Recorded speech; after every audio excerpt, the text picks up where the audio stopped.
Maafin saya Pak, saya salah. Enggak, saya mah hanya ini aja gitu loh. Saya salah. Inilah jeritan hati pengusaha kecil saat ketemu Kang Deddy Mulyadi. Dilema antara aturan pemerintah dan tanggung jawab sama ratusan nyawa karyawannya. Tonton sampai habis, solusinya bikin merinding. Pak, karyawan saya di belakang rumah saya itu banyak. Ngetok Pak ke saya.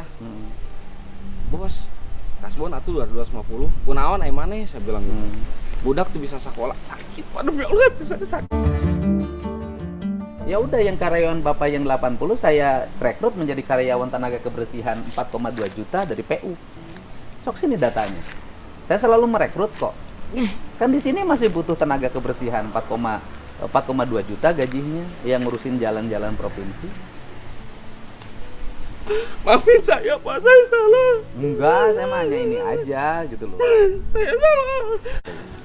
Saya juga kan bisa saja, misalnya begini.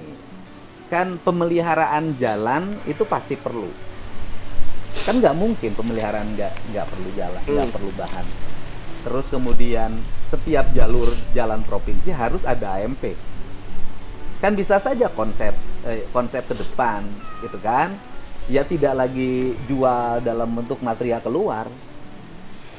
Kan bisa bikin AMP-nya di sini. Amin Pak, amin Pak, amin Pak, amin. Ya kan? Saya bisa. juga pengen Saya Pak, kan tahu AMP. bahwa wilayah sini itu penghasil bahan terbaik. Ya. Kan bisa misalnya sehingga mengambilnya tidak terlalu banyak, bisa teratur dan bisa jual, tinggal ngisi jalan yang untuk jalur Sumedang, Siap. jalur ini kan Siap, tidak ada Pak. masalah. Siap, amin Pak. Ya, dan saya secara personal pun yang ngefans ke bapak orang tua, bikin baju sendiri nggak dimodelin sama bapak kan, bikin baju sendiri ADM gitu, bapak aing bikin baju dibagiin.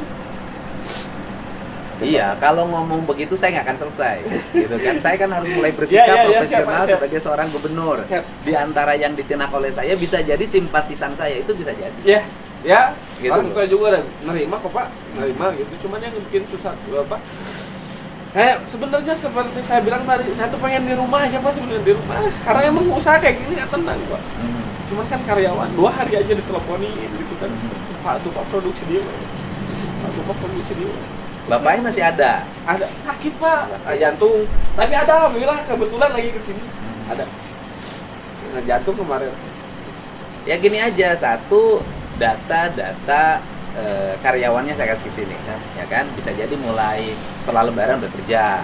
Terus yang keduanya, maka orientasinya tidak lagi menjual bahan mentah, tapi orientasinya menjual bahan jadi. Oh, udah dalam bentuk hot mix Sudah dalam bentuk hot mix. Karena itu akan satu memperpendek arus pengeluaran pembiayaan, yang kedua menghasilkan kualitas barang yang untuk peruntukannya di wilayah di sini tidak dinikmati di tempat-tempat lain dengan mobilisasi tinggi. Siap.